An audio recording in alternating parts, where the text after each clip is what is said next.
আমাদের ঈদুল আজহার ব্যবস্থাপনা অত্যন্ত ভালো।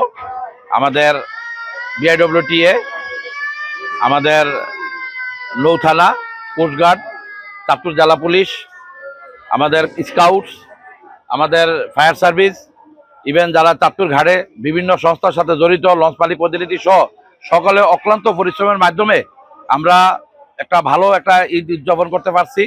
ঈদের আগে তুফানের কারণে একটু সমস্যা হয়েছিল, তাড়াতাড়ি তারা এটা সংস্করণের মাধ্যমে যাত্রীদের চলাচলের জন্য ভালো ব্যবস্থা করে দিয়েছে। আলহামদুলিল্লাহ এবার ভালোভাবে ঢাকা থেকে আসছে এবং ঢাকা থেকে তারা যাইতেছে। আধা ঘন্টা পর পর লঞ্চ আছে, সব বড় বড় লঞ্চ।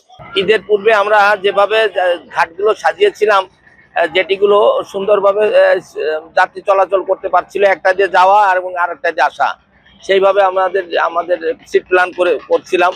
কিন্তু এই যে ঝড়, আসন্ন ঝড়টা আমাদের এই প্ল্যানটা অনেকটা করে দিচ্ছে, মানে আমরা যাত্রীদের কিছুটা দুর্ভোগ হয়েছে। তারপরে আমরা জরুরি ভিত্তিতে ওটাকে আমরা ওভারকাম করতে পেরেছি।